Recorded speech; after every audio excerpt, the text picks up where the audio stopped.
Joining us now, you will recognize the longtime correspondent for CBC Television News, Dan Bjarnason, and now the author as well of Triumph at Kapyong, Canada's pivotal battle in Korea. Lovely to have you here, Dan. Delighted to be here, thank you. Well, I think before we start talking about the battle itself, we need to sort of set the scene, because these events, of course, took place in April of 1951, which is not that long after the end of what was supposed to be the most hellacious war in world history that was going to end, war. How was it? Set the scene. How is it possible that 5 years after the end of World War II, the world's great powers are back at it again in Korea? Canada, in a nutshell, the Reader's Digest version of the era, was focused on Europe. Our obsession was with the Russians taking over Europe. We were one of the founding members of NATO. This war kind of snuck up on everybody in Korea, which was occupied by the Japanese in World War II. The war ends. It's divided between basically the Russians and the Americans. That became the division of North Korea and South Korea, virtually the same border that we have today. North Korea, talk about rogue states. It was the first rogue state. It invades South Korea, thinking it'll be easy to knock it off. The Americans respond, come to the defense of South Korea, and just to go down the road a bit, this would be July of 1950. By December, Canada is committing its first troops to take part in this war. It was a UN-sanctioned war. They fought it was American-led. They fought under the United Nations banner. There were about 20 countries. Everybody from Turkey and Greece, which are normally enemies, were on the, let's say, the Allied side. Canada was a big player in the Korean War, but our troops didn't get there till December. And by this stage, the Chinese had entered the war, and this led to the demise of General MacArthur, one of the great American heroes. So that takes us to basically the landing of Canadian troops in Korea. The first troops that went were all volunteers. They were a special Korean force was organized to go to Korea because we didn't want to bleed the guys off that were focused on NATO. These were the 2nd Battalion of the Princess Patricia's Canadian Light Infantry, a unit that still exists today, based in Shiloh, Manitoba. They went over and were basically untrained, but they were for combat. But they were all volunteers. This was literally an army from the streets. The communists tend to call their armies the People's Army. Ours was a real People's Army. It really was represented insurance agents, college kids, guys on the run from unhappy marriages. And it was a remarkable group because they volunteered for a year and a half specifically for Korea. It's not like you and I joining up and saying we'll join the army and maybe we'll end up in a war. These guys knew exactly where they were going into combat. Now, you've called it a war a few times here. But at the time, they called this a police action. Why were they unwilling to call it a war? This was something dreamt up by diplomats and people at the UN. It had legal implications to call it a war. It meant if you declare a war, how do you undeclare the war? The point of the war was, in the beginning, was not to crush North Korea. It was to drive the North Koreans out of South Korea. So it was something less than a war in a legal mind. To the guys in the shooting part of it, this was every bit as much a war as Dieppe and Normandy. We had 500 soldiers killed in... Well, actually, hold that thought. I'm going to put the numbers up here. Okay. You know, this sure looks like a war to me. Michael, if you would. The Korean War casualties, 520 Canadians killed, 520. 36,000 Americans killed, 1.5 million Chinese killed. That doesn't sound like a police action. It was a meat grinder. And just to put the the American casualties were roughly in the neighborhood of their Vietnam casualties. Korea went on for 3 years for the Americans. Vietnam went on for 10 years. Canada had 500 plus killed in about a year and a half, 2 years perhaps, compared to 150 killed in Afghanistan in a little bit short of a decade. Just to give you an idea what it was, what kind of an awful combat situation that was, especially in the beginning when our guys, when they arrived, didn't have any training. They got their training under a brilliant commander once they got to Korea. You have written about events that took place on a particular night 60 years ago, and you obviously weren't there. I don't think you have any relatives who were there. Your particular connection to this battle seems unclear to me. So why write this? I wrote it because, as the Greeks discover, nothing beats a good story. And as you know, nothing beats a good story. This is an all-Canadian story, the story of Kapyong. It's a story of heroism. It's the Canadian Thermopylae, I call it, where the Greeks did battle with the Spartans, or with the Persians, rather. There were 500 or 700 guys, probably, at Kapyong. They stood off something like 5,000 Chinese in a night battle where they had the wrong equipment. They were surrounded and cut off. They didn't know if they were going to see another dawn. But how did you even know about this story to begin with? Well, amongst the military, it's a well-known story. This battle is legendary amongst the military. I grew up in the West. This is a Western-based battalion, so I was vaguely familiar with it. I took officer training when I was at University at Camp Borden in the early 60s. Some of my NCOs and officers had actually fought in the Korean War, none of them at Kapyong. So I kind of absorbed some of this, but I also thought, ticking away in the back of my mind, this is a tremendously exciting story, and I'm still puzzled that it's so little known. Well, let's do some of the basics then. Where is Kapyong? It's right in the center of Korea, a few miles from the North Korean, South Korean border. It's about 40 miles from Seoul, the capital, which is why it's vital. Kapyong is if you wanted to invade South Korea, the Kapyong Valley is the route you'd take, and the Kapyong is a little village in the middle of this valley. Our guys were posted on the top of a hill, Hill 677. Technically, it's known as, everybody calls it Kapyong. And how many Canadian troops were fighting on that battle on that night? Around 700. They were broken up into 4 companies, and only 2 of those companies were actually in combat and attacked by the Chinese. The Chinese on there were Australians on one side. They were forced to abandon their position. There were South Koreans in front of the Canadians. They imploded. There was a British unit to our left, about 10 miles. They were almost wiped out. Canada finds itself on the 24th of April, 1951, surrounded and about to receive the onslaught of these 5,000 Chinese. 5,000 Chinese against? About 700. 700 Canadians. The odds, everybody remembers the Alamo. The odds were worse at Kapyong than for the Alamo, and no one remembers Kapyong. And it was Chinese, not North Koreans, who they were facing. A Is that right? sprinkling of North Koreans, but by and large it was Chinese. And I've tried to get the Chinese embassy and the Chinese military attaché to talk to me and to give me an interview for this book, and I never got a reply. The South Koreans are only too eager to talk about it. Here's a quote from the book. Let's put some flesh on this bone of this story, shall we? How on earth did these young men, most scarcely out of high school, from farms and small towns, from lumber camps and construction crews, whose fathers, older brothers, and uncles had just finished crushing the Nazis, how did they ever end up on the edge of oblivion in the dead of night, surrounded by thousands of Chinese peasants armed to the teeth in an unknown country? How did this happen, and how would they get out? Okay, you've asked some really good questions here in the book, so let's start to answer them. Did our soldiers want to be in this war? Absolutely. They volunteered specifically for this war. They were mostly in the late teens and young 20s.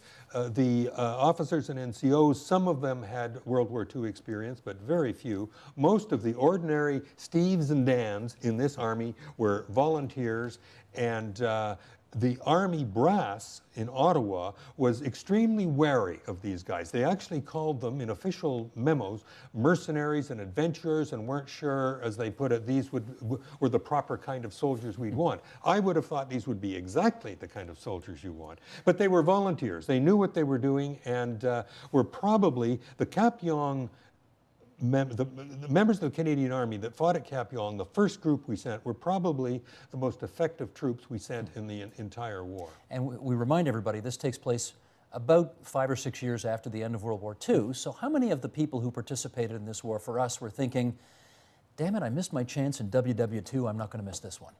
That was a factor for many of these guys. They thought, how often do these wars come along? Not very often. There was one chap who was actually lied about his age to get in. His brother was a bomber pilot in the war, and he felt he'd missed his war. He'd have nothing to talk about with his brother for the rest of his life, if you can believe it. So that's why his name was Mike Savoca from Rivers, Manitoba. He hopped a freight train right out. There's so many things in this story that are right out of a Hollywood movie. He hops a freight train, takes it into Winnipeg, lies about his age, ends up at Kapyong, and to this day, all of his military documents are based on this erroneous age. All his pension material and everything is based on, I won't call it a lie, a well-intentioned fib. A little fudge, yes. What kind of support did our troops enjoy back home?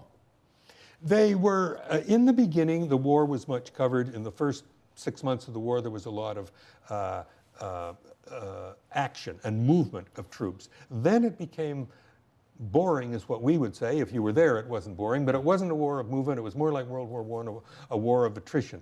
It didn't get much coverage at all. One soldier told me when he came home from Korea and his ship docked in Vancouver, the only people at the dock to meet him were gangsters who wanted to buy their weapons. There were no girls throwing flowers and the mayor, and there was none of this. They were, or somebody would say to them, "Oh, hi, Steve, where have you been?" And he'd been in Korea for a year, risking his life. It was if you were there and you were asking about a peacekeeping mission, they really resented this, that it wasn't seen as a real war. And some of them were irritated at the Canadian Legion some members of the Legion didn't see these guys as real veterans, so they formed their own group, the Korean War Veterans Association. Gotcha. Who committed our troops to this war? An interesting collection of guys. It was not Mackenzie King, who'd passed from the scene by then, but Mackenzie King historically was very wary of, no fool he, entanglements in Asia. So who we had was Saint Laurent, people like Louis Saint Laurent and Lester Pearson. Very activist, they had an activist mentality about Canada's involvement in the war, but they were NATO guys. Canada was a prime mover in the founding of NATO, so they were very interested in international commitments. And they felt we had to go to, that we could not refuse to go to Korea. Why? Because what direct Canadian national interests were involved in participating in this war? Zero. We had no cultural or business or economic ties to Korea. But it seemed these were a generation of diplomats and political leaders that grew up in the shadow of Munich. The Korea situation seemed to be a clone of Munich. Here was clear-cut aggression. The Americans and it was a UN-sanctioned war, were putting pressure on us. Not a lot of pressure. It didn't take a lot of pressure. So we went because we felt it was the honorable thing to do. We had international commitments. We had a belief in world order and stability, and there was virtually no anti-war sentiment at the beginning or at the end. There might have been indifference, but there was no anti-war movement. Nobody thought this was a bad idea. Talk to us about the Chinese troops, because you go into some quite gory detail in the book about how cruel they could be to their enemies. You want to talk about some of the things they did? They were very tough, and some soldiers in the beginning had a tendency to underestimate them. These were peasant kids. Our guys were the amateur guys. The Chinese were veterans of their own civil war that had been going on for 30 or 40 years. Now, these guys were youngish and had been in at the tail end of the Civil War. A Civil War they won. Their field craft was superb. They could live off the countryside. They were very brave. They were highly motivated. How'd they kill their enemy? They believed in if they caught you, especially in the beginning, you could be bayoneted to death. Some prisoners there were several episodes of Australian troops getting their wrists chopped off and being allowed to wander off and bleed to death in the field. And Canadian troops would come across these bodies, so they had an idea of what fate would await them if they tried to surrender. But they were very tough. Their tactics, it turned out, they weren't prepared to deal with the unexpected. And at Kapyong, they met the unexpected. They met these 700 Canadians that were just determined not to give in. But they were very tough, very brave, and highly motivated. I want to quote one of those people who partook in that battle from the Canadian side. Here's Don Hibbs to you in your book. "I thought we were never going to make it," he said. "I thought, this is where I'm going to die. There were just too many of them. Most of the guys had a feeling this was going to be their last day on Earth. Maybe we weren't going to be here tomorrow. I believed that we had to go down fighting, but you know, the old gung-ho. But I wasn't gung-ho. I was praying that I could survive. We weren't going down without a fight, but if we're going to go down, we're not going to go alone. So the Chinese attack, and what happened next? The Chinese attacked in waves, and Don Hibbs was an optimist, really. He really thought at the end of it all, he was going to make it. His opinion fluctuates on this. The Chinese attack, the easternmost company, B Company, and there was savage fighting. It was right out of, again, a John Wayne movie. It was our guys fighting with bayonets, clubs, stones, hand-to-hand combat. There were trenches taken and retaken. They call off the attack. Then they come around underneath, where there's only a mortar unit and a machine gun unit. And they were going to attack the company headquarters. And if the company headquarters goes under, the whole thing probably would have gone under. They were literally blown away by a handful of guys on machine guns and mortars. How did the Chinese lose this with such superior numbers and fierce fighters? How did they lose? They didn't know that they expected they were charging uphill, for one thing. The Canadians had that advantage. The Canadians were absolutely determined. They were going to stay there, and their options weren't many. They were surrounded and cut off, and they weren't going to be resupplied. When you don't, it's almost like the Israelis. When you have no options, you fight a certain way. They had wonderful leadership. They were deployed in a magnificent fashion, and they believed in each other. There's almost a Canadian trait, I think, to the guys at Kapyong, that this is the way Canadians, I think of themselves, that we're in this together. We believe in each other. If we work together and reinforce each other and help each other when we're in trouble, we can pull it off, and we don't really care what the odds are. One guy said, you know, when you're on the outside looking in, it looks hopeless. But we were on the inside looking out, and it looked different to us. We thought we could pull it off, and they did. But a lot of it was they just believed in themselves. One guy whose job after the battle was to go up and bring down the Canadian dead. There were 10 killed. And he said, you know, we never found anybody alone. We always found them in twos. They went down together, defending each other to the end. There's kind of a Canadianness in that. We're going to tough this out together, I think. Let's do the comparison here. You said 10 Canadian dead, 23 Canadian wounded. What were the Chinese casualties? Probably 1,000 and up. Nobody knows. They drag their bodies away at night. Our guys weren't going to go out and do body counts, but probably 5,000. Some people think it was probably 1,000-ish killed. Some people think there were 5,000 killed attacking one position where New Zealand artillery came into play.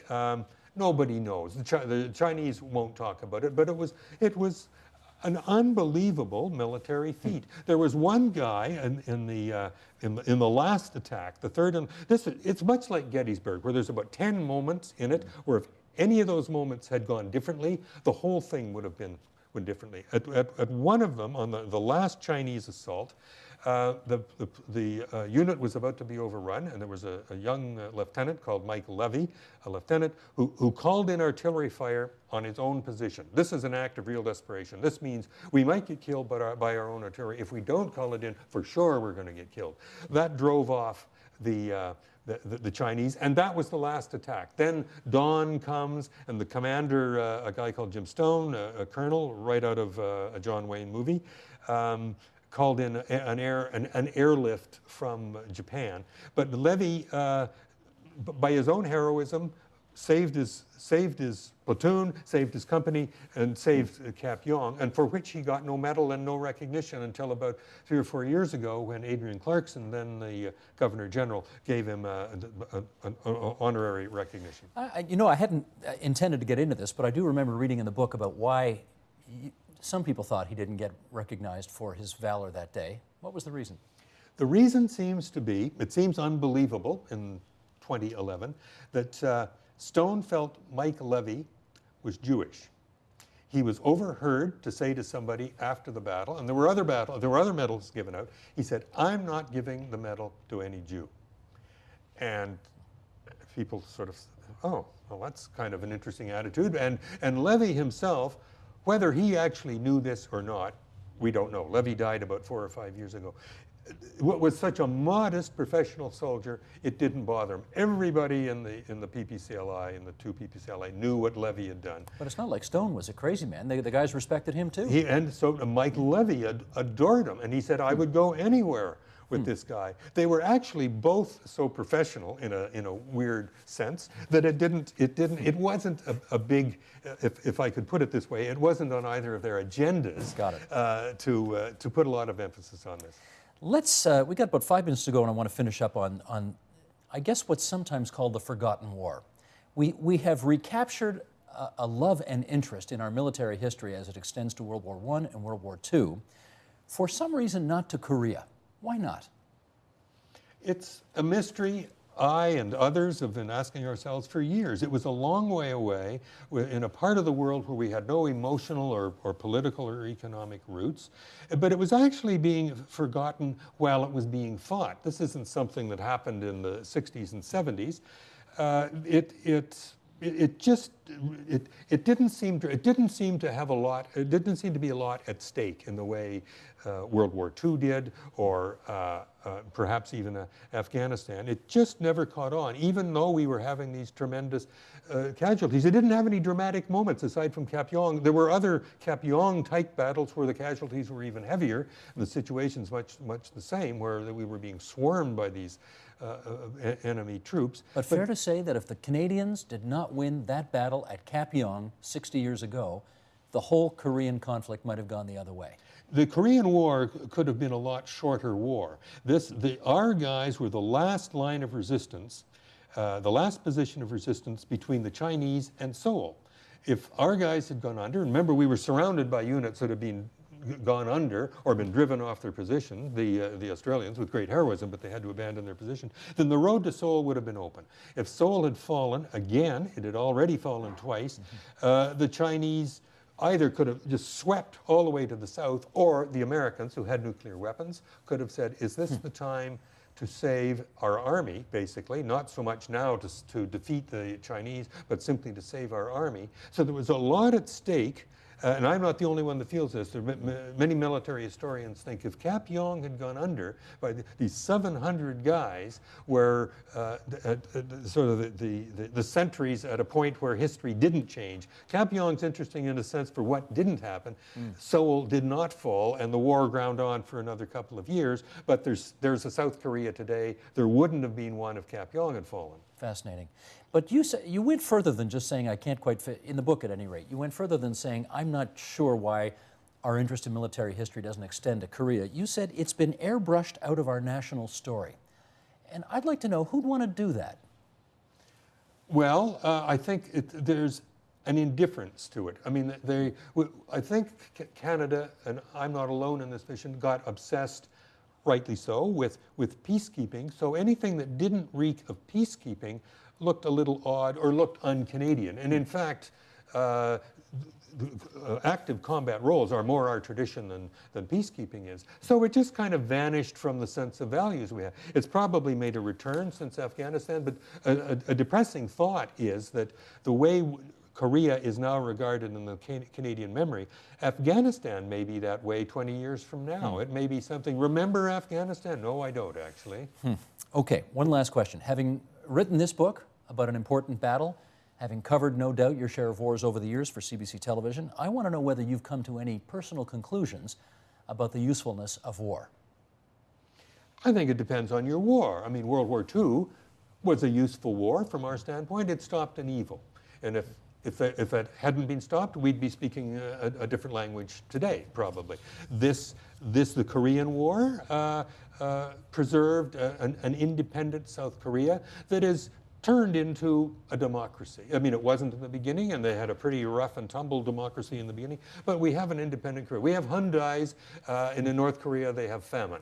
Which is the more successful society? And Canada contributed directly to making that possible. Dan, it's awfully good of you to come in and share your story with us. Triumph at Kapyong, Canada's pivotal battle in Korea. Thanks so much and great to see you as always. Delighted to be here. Thank you.